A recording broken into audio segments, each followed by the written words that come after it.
That new Avengers trailer. If you're like me, you've already watched it 47 times and you can't stop thinking about it, and it's starting to affect your well-being. Also, if you're like me, you're just starting to realize that, oh, some of these characters are gonna die. That's never really felt like a possibility in Marvel movies. I mean, we all saw T'Challa get thrown off that waterfall, but I'm pretty sure none of us thought, oh, I guess Black Panther is dead now. This time though, big characters dying has been confirmed. It's gonna happen. Thanos is here and some people are gonna die hard in Phase 3. Here are the major Marvel characters most likely to die in Infinity War. Before we jump in, if you're new to Screen Rant, you can hit that subscribe button and ring the bell to stay up to date with our new stuff.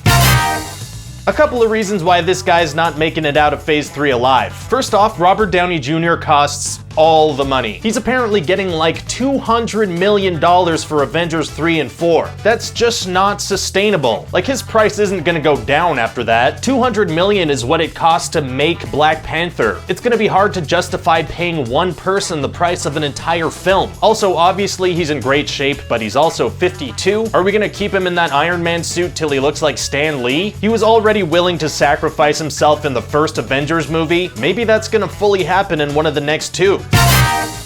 This one's pretty obvious. Thanos is looking for Infinity Stones, and Vision has one of those in his frickin' face. That thing's probably coming out. And judging by the shots we've seen in the trailer, it's not gonna be done in a friendly way. Unless Vision's now gonna walk around with a hole in his head, he's gonna die. They've also set up that little romance he has going with Scarlet Witch, because that way we'll be extra sad when it happens. Thanks, Marvel.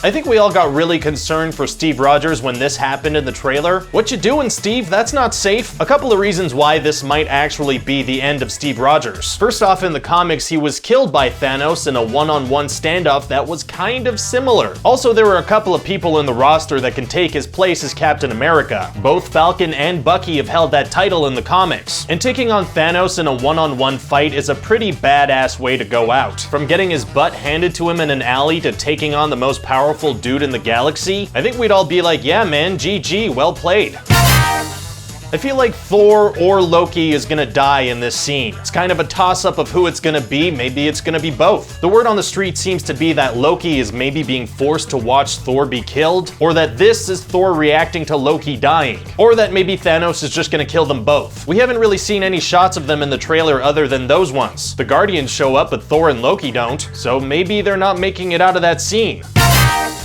Hawkeye gets a lot of flack, but when you consider that he's a human running around with demigods and super soldiers, he's actually pretty badass. Also, since his family arc in Age of Ultron, he kind of represents the heart of the Avengers. And wouldn't it be appropriate to rip the heart out of the Avengers? We're not going to be getting a Hawkeye solo movie anytime soon, so killing him kind of makes sense. It would be a huge motivator for everyone. He's also not featured in the new trailer or the new poster. I don't know. Let me know in the comment section who you think is going to die in Phase 3. Who do you hope makes it out alive? If you're watching this video on our Facebook page, you can hit that link to jump over to YouTube and subscribe. You can also check out ScreenRant.com for the latest movie and TV news. Thanks for watching, guys. I'll see you next time.